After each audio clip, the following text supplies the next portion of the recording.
Сәлем қыздар, қалайсыздар? Бүгін арықтау марафонның 21-ші күні. 21-ші күніне келгенде менде кольцевая лампам сынып қалыпты. Сол себепті бірінші видео менде жарықсыз, қараңғы болып түседі.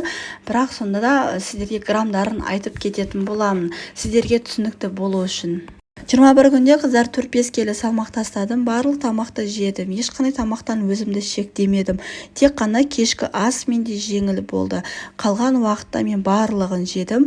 Ал сіздер қанша келі салмақ тастадыңыздар? Таңғы уақытта ұйқыдан тұрған соң вакуум жаттығуын жасаймыз. Аш қарында жасау қажет.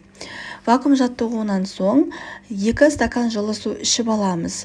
2 стакан жылы су ішкеннен кейін бізде 15-20 минут жалпы айтқанда тамақтануға уақытымыз бар. Сол аралықта таңғы ас дайындаймыз. Менде таңғы асқа 2 дана жұмыртқа және 30 грамм сыр, 1 дана қызанақ, 100 грамм күріш ботқасы, 10 грамм сары май. Сары май қолдың сары май бола береді. Қолдың сары майы болмаса, онда дүкендегі президент май немесе Булаев сары майды алуға болады. Маған осындай хаттар келді. Шакты сіз қалай толтырасыз? Үйде отырып қалай толтыруға болады? Мен далаға шыға алмаймын. Жаңадан босанған анамын, немесе балаларым қараусыз қалады, дала суық болып жатыр деген сияқты хаттар келеді. Негізі қыздар, мен шакты үйде толтырамын. Шагомер для дома деп ютубқа жазсаңыздар, шак толтыратын жалпы видеолар шығып тұрады. Алдағы уақытта сіздерге жеке өзім үй жағдайына қалай шак толтыруға болатынын видео салатын боламын. Каналға тіркелмеген болсаңыздар тіркеліп, қоңыраушаны басып, жүрекшені басуды ұмытпаңыздар. Түскі ас қыздар, кешкі асқа мен орама дайындағанмын және оны түскі асқа алып қойдым. Және бұл видеоны мен алдын ала дайындап қойған едім, жарық бар кезде, яғни кольцевая лампа істеп жатқан кезде мен түсірген болатынмын.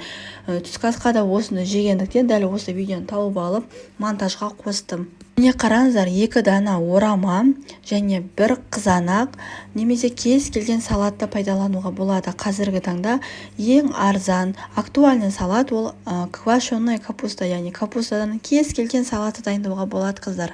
Өздеріңіздің фантазияларыңызға қарайсыздар. Салат жегім келмейді, мен жей алмаймын деп айтатын болсаңыздар, демек сіздер салатты дәмді дайындай алмайсыздар. Салатты дәмді дайындасаңыздар қыздар, сіздерге прям былайша айтқанда өте тойымды болады. Салат дайындағанда менен көп қыздар сұрайды, дәмдеуіштер қоссам болады ма, тұз қоссам болады ма, немесе май қоссам бола ма деп. Негізі болады. Бәрін қоса беріңіздер. Егер де сұйық май болатын болса, сізде оливковое масло деген сияқты майлар болса, оны салатқа қосуға болады.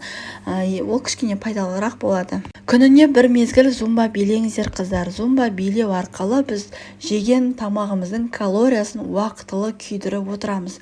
Көптеген қыздар бар, жалпы айтқанда жүруі аз болады, қозғалысы аз болады, міне ол қыздарға міндетті түрде зумба биін билеу қажет. Зумба биін билеуге күніне 10-20 минут, 30 минут уақытыңызды арнасаңыз болғаны. Таңғы ас пен түскі ас менде өте тойымды болғандықтан, кешкі ас менде өте жеңіл болады. Яғни кефир 1 кесе, яғни 1 кесе айран және 1 дана қызанақ. Кез келген салатты пайдалануға болады. Қызанақты же деген қатып қалған қағида жоқ қыздар. Тапқан салатыңызды жей бересіздер. Сәбізден морковный салат дайындауға болады, немесе қызылша салаттарын дайындауға болады. Сезонды салатты дайындаңыздар. Сол кезде сіздерге оңайырақ болады. Сол салаттарды алу қаражатыңыз жеткілікті болады. Ал қыздар, сіздерге сәттілік. Арықтау марафонның 21-ші күніне де жеттік. Осымен арықтау марафоны аяқталады. Алдағы уақытта арықтағым келеді, менімен жұмыс жасаңызшы десеңіздер, онда сіздерді ақылы марафонда күтемін. Ақылы марафонда психологиялық сабақтар, куратор, кері байланыс, қатаң қадағалау барлығы болады. Мен сіздерге описание бөліміне WhatsApp-қа номер қалдырамын, сол жаққа жазсаңыздар болады. Ең бастысы қыздар, арықтаймын деген ниет болса болғаны, қалғаны маңызды емес. Арықтауға қадам жасап, менімен бірге шаг-шагымен арықтауға көшсеңіз қыздар, міндетті түрде салмақты тастайсыздар. Қыздар, сіздерге марафон ұнады ма? Әрбір комментарий мен үшін маңызды. Комментке жазып кетсеңіздер.